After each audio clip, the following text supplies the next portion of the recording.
haven't seen you this term. Hopefully you had a nice Christmas break, managed to get a bit of a rest, and perhaps catch up with some of all those sort of to-do lists that always seem never-ending, longer and longer. And the session today is going to be looking at the assignment for Learning to Talk, Talking to Learn, which isn't until February 22nd. I know that sounds a very long time away, but it's the kind of assignment that requires some thinking about because it's a presentation. So the preparation for it relies on you being able to get together and get your thinking together and sort of keep chipping away at it. So although it's only January the 11th and it feels like a long way away, I suggest you start thinking about it, and we will start thinking about it the next couple of weeks anyway in seminars. I'm going to go through the requirements. We've got an hour together. I don't think it will take an hour in total. It's fairly straightforward. We've run it exactly the same way for the last 5 or 6 years.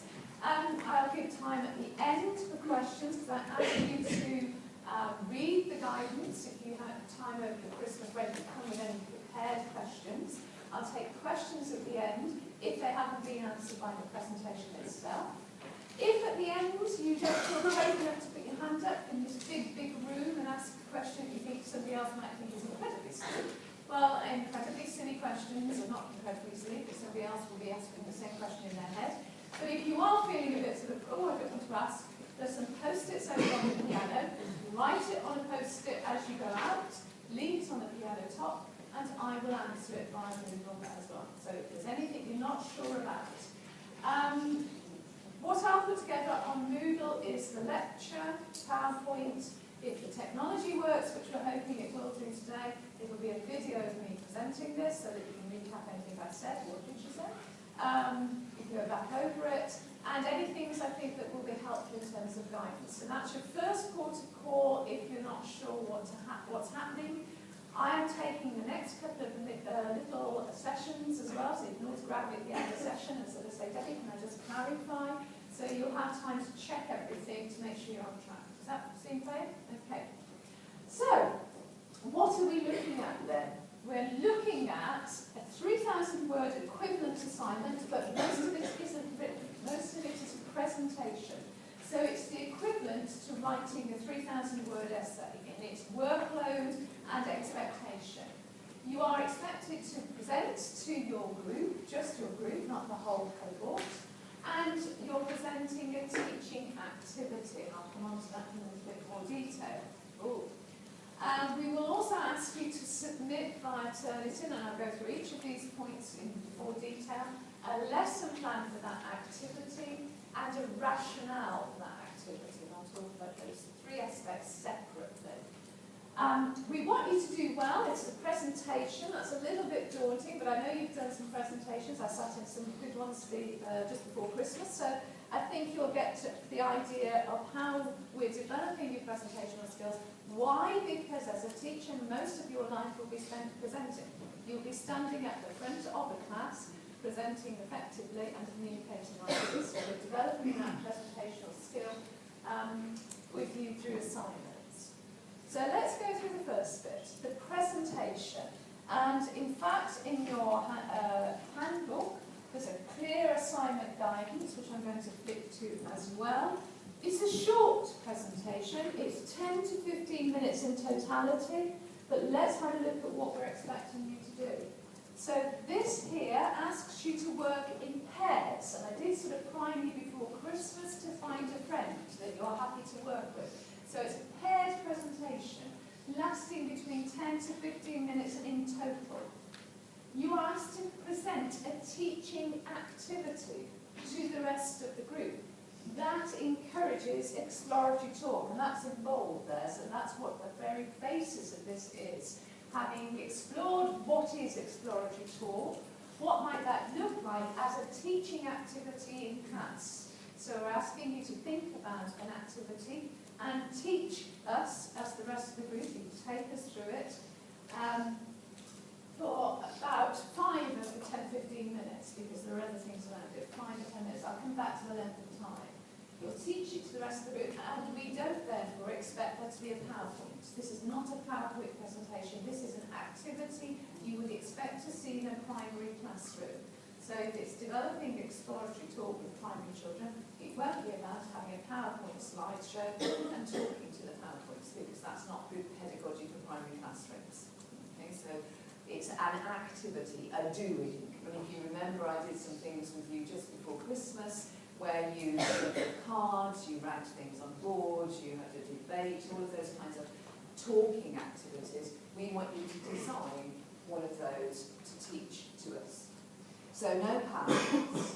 And then as part of the presentation, you're going to explain, that's what the rationale is, you're going to explain why you think this activity teaches exploratory talk. You're going to outline and rationalise your decision making as part of the rationale. So you're going to analyse the exploratory talk that you have done, and of course that will be related to the research and reading around exploratory talk. So you might mention why you chose to do this, because you had read that Mercer says it's important that children do X, Y, and Z.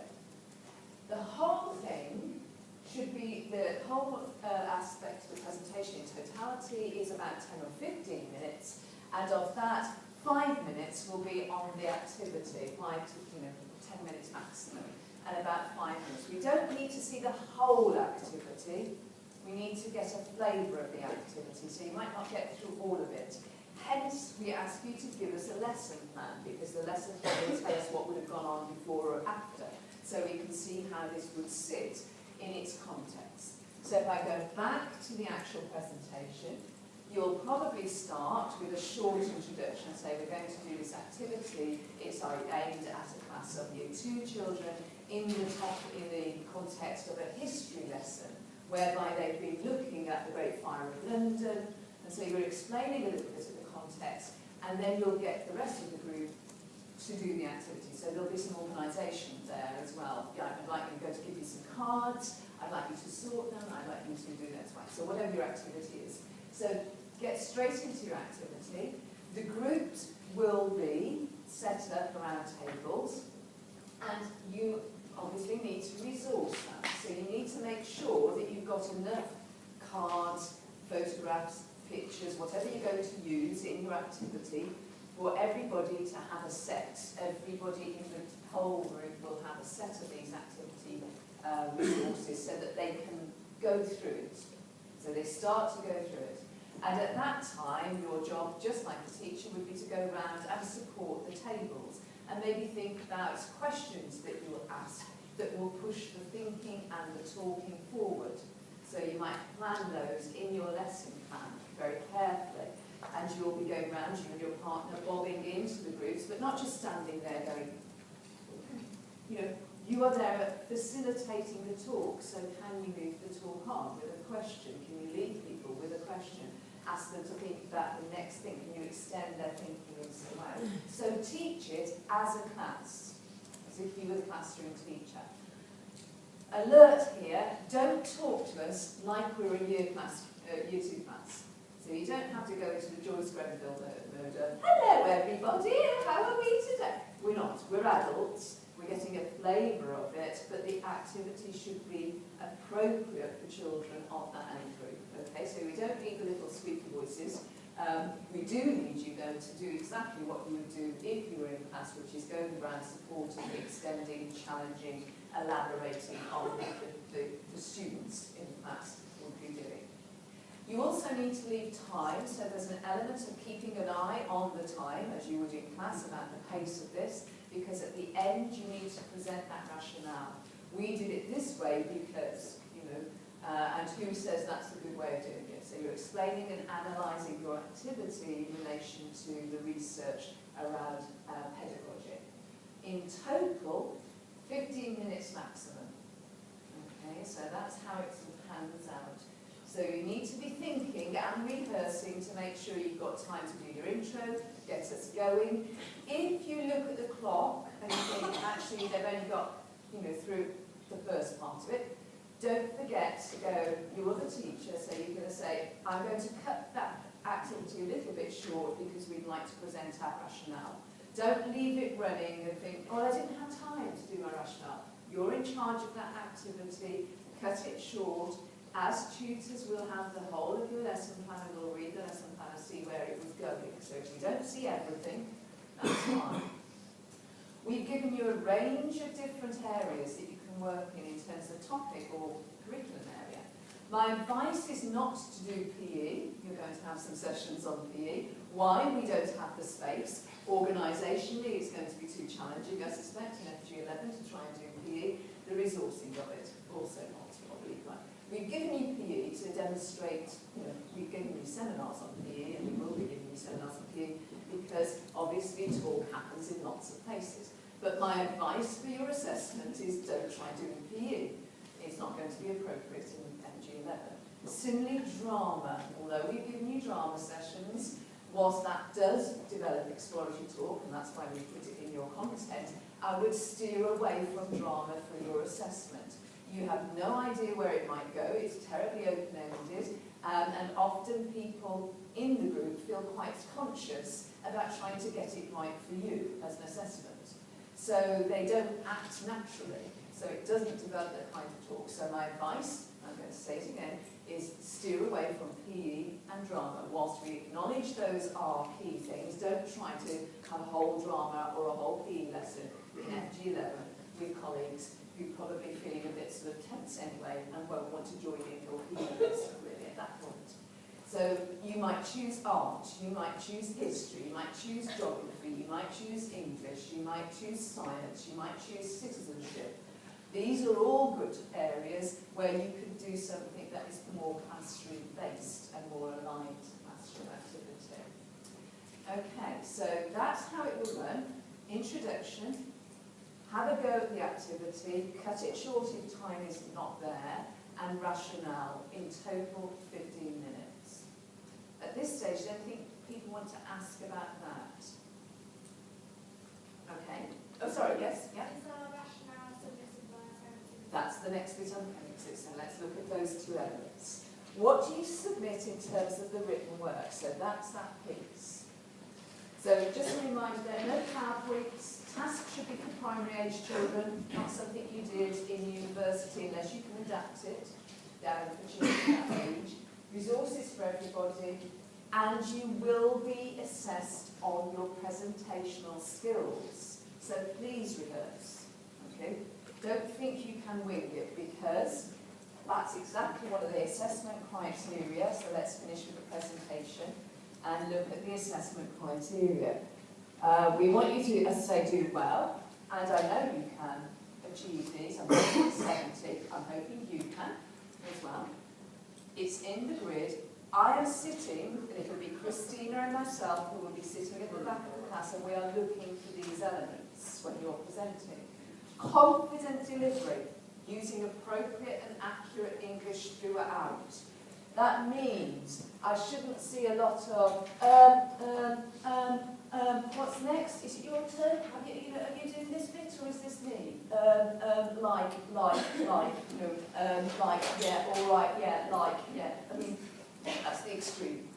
But it's when you're nervous, you have to have rehearsed it to make sure that it's fluent and confident in its delivery. The other thing to think about is if I talk to you from behind my nose because I'm terribly nervous and I really don't want to look in your face, that is also not a confident delivery. Can you get it to a point whereby you don't perhaps even need the notes there, merely they're there to prompt you to the next stage or the next level? That's a good 70, whereby you're looking quite naturalistic, you know what's coming next, I can talk to you, get to make eye contact, and I'm feeling confident in my delivery and a fluency in my delivery. There's audience participation. Well, if you followed the guidelines and you've done an activity, then it should be fairly active. We should be, as a class, doing something. I shouldn't be watching you talk at us for the whole 15 minutes and the rest of the class looking, sort of, start how we do anything. So it should be active. We should have that idea that that's active. And then it says, in terms of the written work, you'll hand in a lesson plan and you'll hand in a rationale, and those need to be well presented in terms of formatting, typing, spelling, accuracy, bibliography, as you would with any academic piece. Okay. So that's why I'm starting now with the assignment briefing. You'll need to go over this several times until you feel really confident. I know it's only 10 or 15 minutes, but you'll be very surprised how nervous you'll feel, particularly talking to colleagues and peers. So rehearse it, think about how you're going to present. I always say to students, imagine this is an interview task. Christina and I are the head teachers who may give you a job, or may not, depending on how well and how confident you are in the presentation. So be professional, think about that, make sure you've rehearsed it, and we'll look at, because actually this is exactly the sorts of things they pose for interview nowadays. They watch you teach a class of children, and then they talk to you about the teaching. That's exactly what we'll be looking at in your presentation. How do you handle the group? How confident are you about talking about the activity? So that's the presentation, generally. Let's have a little think about the supporting documentation that goes with. Two pieces then. Everybody hands in at the same time. On the 22nd of February, and I'll open up a Turnitin portal for you to submit a lesson plan of your activity. I'll put a lesson plan format on Moodle as well, though I think you've had some for English in terms of planning phonics, etc., etc. So you've seen the format, that shouldn't be new to you. On that, you need to identify the year group. Is this for year 4? Is this for year 5? Because one of the things Christina and I will be looking at is this age appropriate. You know, does this, if you're saying this is appropriate for year 3, is it around the kind of level that would be accessible to year 3 children that it ideally should be? What's the context? I mean by that is, obviously it's going to sit within a curriculum area, you need to make sure that's evident, but maybe this is that introduction about they have been looking at the Great Fire of London in history, they have some basic knowledge of the historical facts about this particular context, so you give me a little bit of prior knowledge and understanding, so that we can see that you have actually thought this is not the first lesson on this topic. Many can be, and that's fine. You might put in the context. This is the first lesson on science around animal habitats, or this is working alongside some lessons around animal habitats we've been looking at in science. So you're giving me the actual context for where this activity would sit. And then you write a fairly detailed lesson plan of exactly how this lesson you would think hopefully will go. That means that I can see where, if you had to cut it short, it would have gone on to, if you thought that through. You have thought through the questions you might ask in part in the activity, so when you're going around the table, or maybe you've thought through questions and you have those on cards on the tables as a resource for people to go to as the second bit of their activity. Do this, and now I've got some questions I want to ask you, put them in the activity resource pack. So it should all be there, step by step, in fairly detail, almost like a video script of what's going to happen. So if it doesn't go well on the day, Christina and I can at least read the lesson plan and see where it was intended to go, and we can get to your thinking behind the lesson. If it's a national curriculum topic, then obviously link it to, you know, which elements of the history national curriculum are you linking this to? If it's a history, science, if it's science. So that goes through Turnitin on the 22nd of February. The other element of written work that you submit will be the rationale, goes in on the same day, and we need one of these both for each pair. So one lesson plan, one rationale per pair, because you'll be working as a pair, per presentation. So, yes? Somebody submits it, both departments submit the same thing. No, you submit one thing for a pair. Okay, so that's if you submit it, then only one person. One of you will have to decide, yeah. One person will actually upload it, and it will have both of your names on. I'll print those off, and when I've got the presentation, I will have. In fact, actually, you need to bring a hard copy to the presentation in case it's not all accessible. So that's the other thing, thank you for that, is as a pair at the presentation, you need to bring a hard copy of the rationale and a hard copy of the actual lesson plan. At the start, Christina and I will say, everybody who's presenting today, bring me your rationales and lesson plans. And as we sit there watching, we read the lesson plan, We read the rationale for the first time to get a flavour of what's happening and what your thinking is. Because sometimes in presentations it's not always clear. And that doesn't mean to say you haven't thought about it, but if we've got the written paperwork there, we can go, where's this going? What's happening there? So one submitted a pair alternative for text matching requirements, and then one pair brought to the actual presentation after. So the rationale, what does a rationale do? Well, it rationalises, it justifies your thinking behind your activity. So whatever your topic or activity is, we need to know why you think this is good for moving forward on exploratory talk. So you're linking what we see happening to the theory on exploratory talk. Be written, submitted as a pair, and is about 500 words in length. So we're talking about less than the size of A4, I suspect. Probably about 6 paragraphs, I suspect. So maximum of 500 words, and attached to it a bibliography of the research that you tapped into. Is it Mercer? Is this Alexander? Is this to do with Littleton? Where have you got this idea from? So we talked about the reading is in the gutter on the right-hand side of Google. You need to go into some of those research documents to look at and support why you've chosen to do the activity in that way. Okay. Any questions about those two pieces of written work that come in on that particular date, the 22nd of February? Yes? Are they submitted as one document or two separate? Say again, Are they submitted as one document or two separate? Doesn't matter, I just have it as a run, actually. I think the lesson plan with the rationale behind it, just as one whole document, just link it all together. Yeah, makes it easier. Then you don't have any loss of any single documents.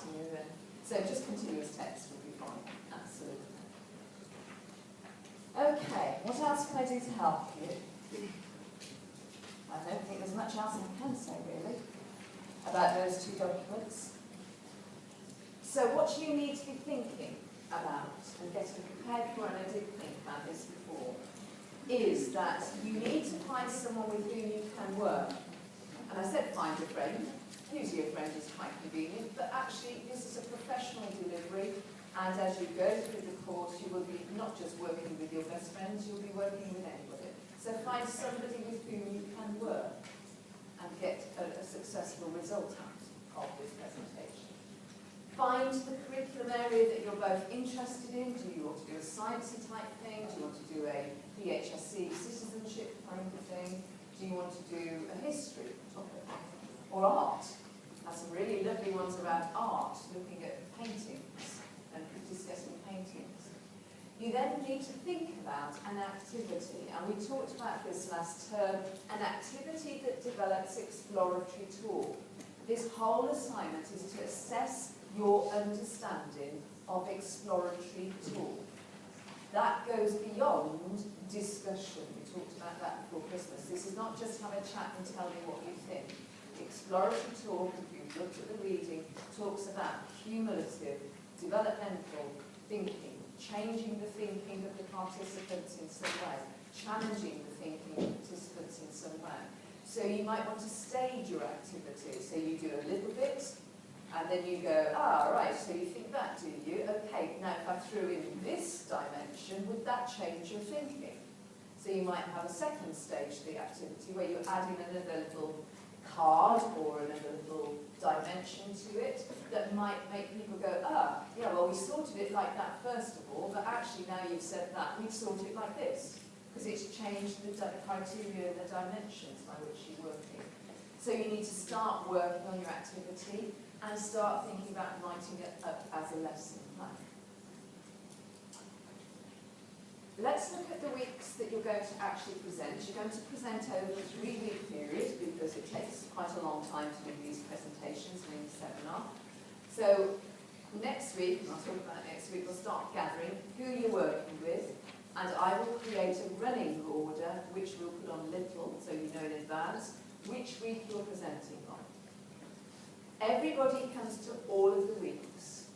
so that everybody's got an audience with whom to do this activity. So you may not be presenting on 1st of March, but you can because you're in the audience, you're doing the activity.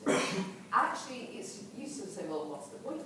Actually, you're looking at lots of lovely activities you could take into school. You could steal those ideas from your colleagues and think, that's a great history idea, I'll take that. So it may not be your presentation, but you turn up to all of the sessions because we expect you to be in the audience supporting your colleagues. So they will run over 3 weeks. So you may be on the week beginning the 22nd, March 1st, or the 7th.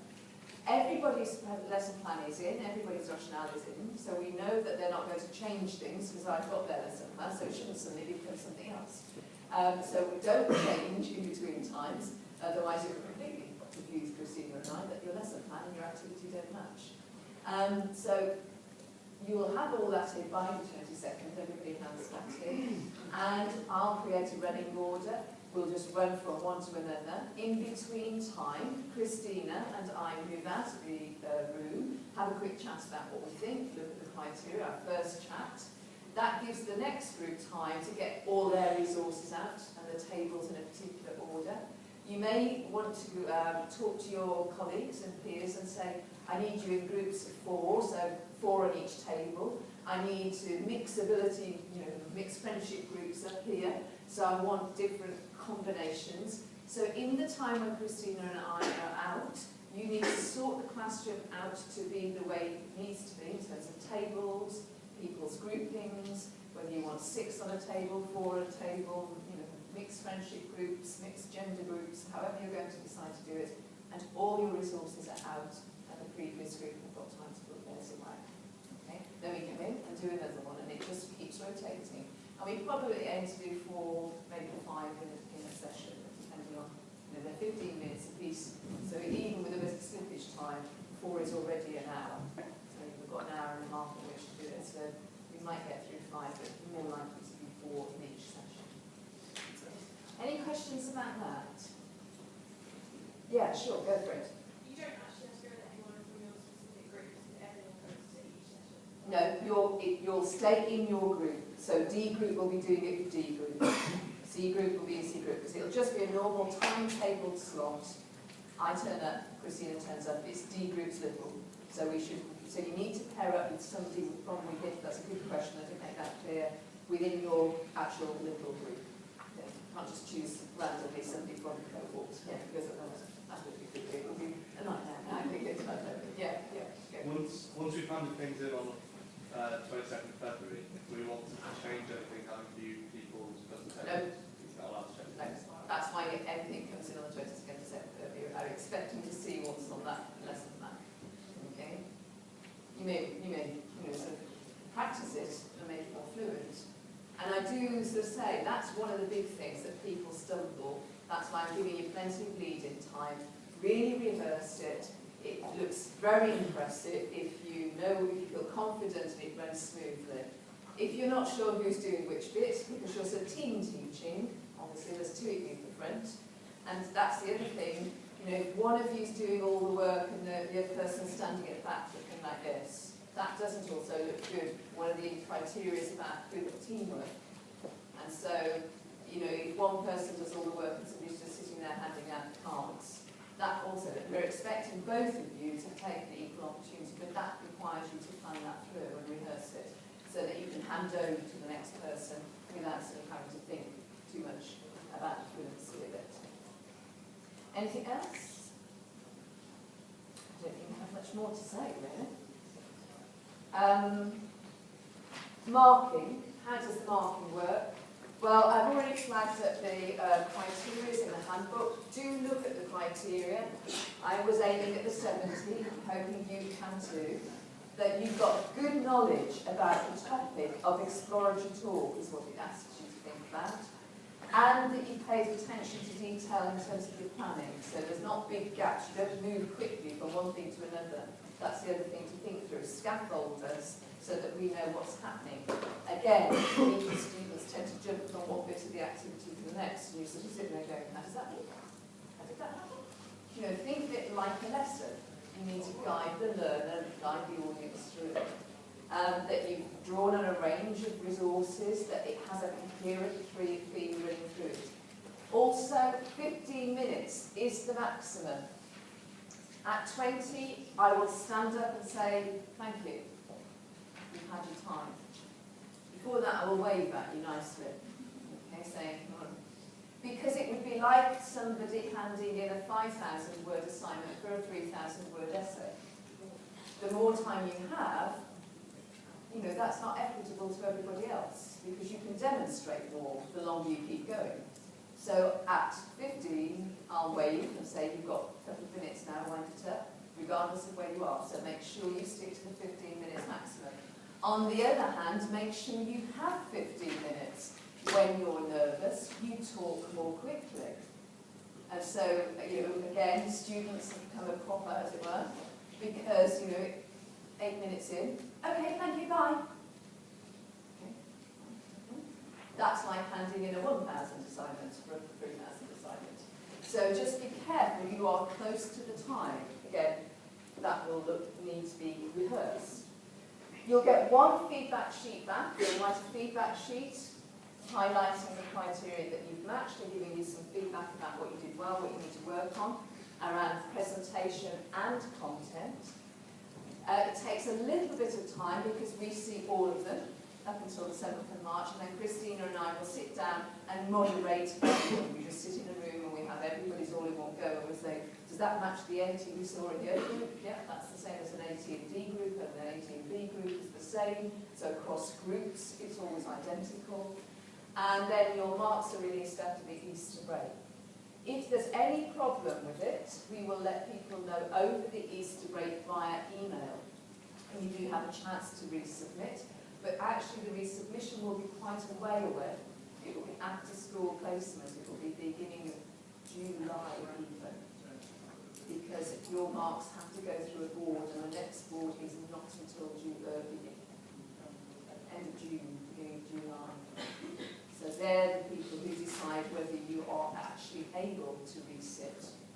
I recommend resitting to the board, but the board make the final decision as to whether you're entitled to resit. So they won't sit until the end of June, so it does mean that if you, I hate mentioning this bit because it always makes people wobbly, you know, nobody is looking at this perhaps, we're going to go for those 70 marks. But if it does happen that people need to do resit, be careful about, you know, booking holidays. Don't think, you know, I'm going on holiday in the middle of the end of June, because if you failed your little assignment, you won't be able to resit it until July, beginning of July, end of June. Because it's just warning you. So let's not go there. Let's make sure everybody passes, and that, you know, you've thought it through and given yourself enough time to get it prepared. Oh, that was a horrible bit. Nobody likes to hear the what if it doesn't work out bit. Okay, any questions? Post-its on the piano if you need to ask me anything else. I'm just going to run through a few more things about next week. As I said, I think I covered this, it's all about exploratory talk. If Christina and I are unsure that you understand what exploratory talk is, we will fail you. That's our fundamental bottom line. Would we expect you to understand, and you demonstrate that in the activity, the lesson plan, and the rationale? We look at all three elements, but we sit there going, do they really understand what exploratory talk means? No, then they shouldn't pass. It's the whole module has been about understanding that concept. Okay. In the coming weeks, tomorrow you have another little lecture, which will be led by Dr. Julian Lynn, who I think you have for child development. Have you started child development yet? Okay, well that will be a nice introduction. Hopefully, I will be here, but she'll be leading tomorrow's lecture. I think it's at 9 o'clock. Her work, her doctoral work, is about children's early language development, so she's going to talk again about her work with children. In the following weeks, we've got a mix and mix about on the timetable, in that half of you will have PE with Caroline, while half of you will be having your normal little sessions, as it were. They're both little, but one of them will be PE. So A and B will have have PE in week 18th of January. C and D will be coming to sessions, and part of that session will be the opportunity to A, write down, you're going to take who you're working with in your pairing, and your first thoughts about that activity. So come to the 18th of January, or the 25th of January, to those taught little sessions with your first ideas. I will meet each pair and say, what are you thinking of doing in your assignment? If you are on the wrong track at that point, I will make that very clear and say you need to go away. Don't do that. Do something else. Okay, so you won't go on planning something that's wrong in the first instance. So on the 25th, C and D have PE, A and B bring your activities to me to have a look at, make sure you're on the right tracks before you get too far into planning. Okay? Does that make sense? Anything you want to ask? Everyone feeling okay? I won't say happy, because happy is not going to work for you because I go to. Okay, I shall see you tomorrow then. Thank you very much. Post-its on the piano if you still have any.